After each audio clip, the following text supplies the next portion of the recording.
बिस्मिल्लाहिर्रहमानिर्रहीम नहमदुहु व नुसल्ली व नुसल्लिमु अला रसूलिहिल करीम।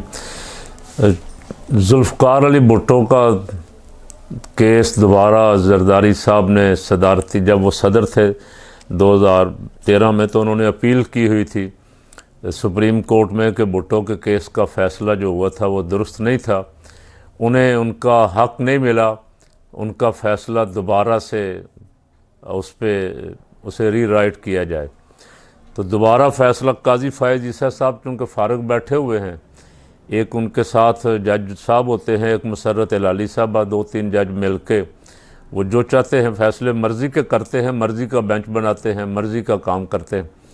तो भुट्टो साहब का फ़ैसला उन्होंने खोला हुआ था और बहुत सारे फ़ैसले उनके पास पड़े हुए हैं जिनकी तरफ उनकी अभी तवज्जो नहीं जा रही, जिनकी ज़रूरत है इस वक्त कौम को। भुट्टो साहब मकबूल लीडर के तौर पे उभरे थे, लेकिन मुतनाज़ा होगा शुरू से ही, इसलिए कि वो भी मैंडेट जिसको मिला था उसको हक़ देने के हक़ में नहीं थे और इस्टेब्लिशमेंट के साथ मिल के उन्होंने मगरबी पाकिस्तान को अलग कर लिया, मशरक़ी पाकिस्तान को बांग्लादेश बनवा दिया। उसमें उनका कोई माने ना माने, तअस्सुब से काम ले, ज़िद से काम ले, बहुत बड़ा हाथ था भुट्टो का पाकिस्तान को दो टुकड़े करवाने में। इधर हम इधर तुम, इजलास ना बुलाने दिया, ना इजलास का बाइकाट कर दिया, हम नहीं जाएंगे। सिर्फ हज़रत मौलाना शाह नूरानी रहमतुल्लाह अलैह और कुछ उलमा जो थे वो इजलास के लिए गए, इजलास नहीं होने दिया गया, बदकिस्मती थे याहिया खान ने वो इजलास मुलतवी कर दिया। उसका नतीजा हम सामने देख लिया। उसके बाद भुट्टो साहब को मगरबी पाकिस्तान दे दिया गया। भुट्टो साहब ने जो इलेक्शन करवाए 77 में, उस इलेक्शन में भी बड़ी धांधली हुई। उस धांधली के ख़िलाफ़ जो तहरीक चली, उस तहरीक का नाम भी तहरीक निज़ाम मुस्तफ़ा सल्लल्लाहु अलैहि वसल्लम, चूँकि निज़ाम मुस्तफ़ा की जद्दोजहद कर रही थी जमीयत उलमाए पाकिस्तान। एयर मार्शल असगर ख़ान ने कई दफ़ा कहा कि ये जमीयत उलमाए पाकिस्तान का नारा था जो आवाम के दिलों में उतर गया और सारी आवाम ने इस तहरीक का नाम ही तहरीक निज़ाम मुस्तफ़ा सल्लल्लाहु अलैहि वसल्लम रख लिया।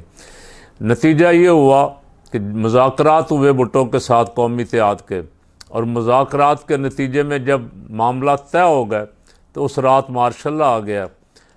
दोनों क़यादतों को, भुट्टो तो पहले ही गिरफ़्तार था ही, गिरफ़्तार कर लिया गया भुट्टो को भी, और कौमी इत्तेहाद के लीडरों को भी गिरफ़्तार करके साला रेस्ट हाउस में बंद कर दिया गया।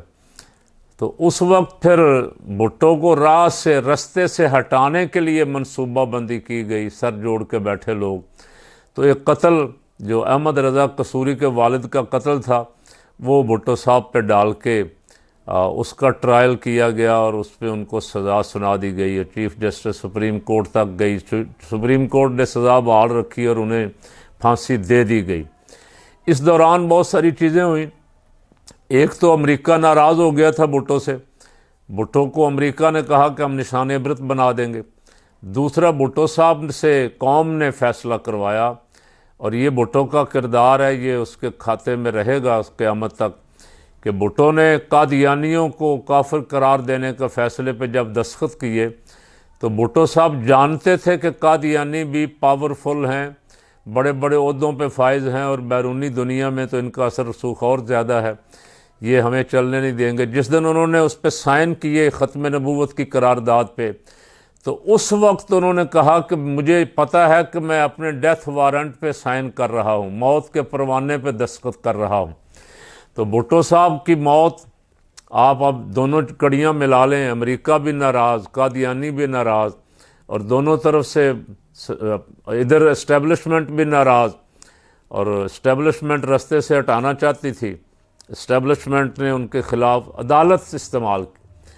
तो मैं और तो कुछ नहीं कहता, सिर्फ इतना कहता हूँ काजी फ़ायज़ ईसा से कि इससे कुछ सबक हासिल कर लें, कहीं आप भी इस्तेमाल तो नहीं हो रहे। आप भी आज जो फ़ैसले दे रहे हैं उसका आवाम को तो कोई फ़ायदा नहीं पहुँच रहा। आपने भी कादियानियों के हक़ में फ़ैसला दिया, आपने भी जो अवामी तौर पे भरपूर मैंडेट लेके जो जमात आई है उसके हक़ में आपने उस दिन का एक लफ्ज़ नहीं कहा। सारी दुनिया कह रही है, पाकिस्तान का इंटरनेशनल मीडिया कह रहा है पाकिस्तान में बहुत बड़ा धांधला हुआ है। अगर नज़र नहीं आ रहा किसी को तो सिर्फ आपको नज़र नहीं आ रहा, आप खामोशी से बैठे। क्या इसका फ़ैसला भी 44 साल बाद करवाएंगे?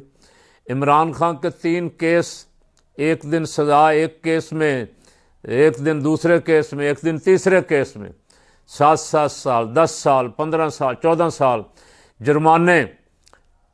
उन सज़ाओं का रिएक्शन हुआ, अवाम में रद्द अमल आया, वो आपने 8 फरवरी को देख लिया। लेकिन काजी साहब उस दिन से खामोश हैं। काजी साहब, ये रिवायत जो आपने डाली है 44 साल बाद नज़रसानी करने की, खुदारा इसे बदलें। आपके पास मौका है, आपको अल्लाह ने वक्त दिया है, आपके पास चांस है, आप पाकिस्तान की अदलिया को दुरुस्त कर सकते हैं। अदलिया दुरुस्त होगी तो मुल्क सही समत में चल निकलेगा। अल्लाह ताला इस मुल्क की हिफाजत फरमाए।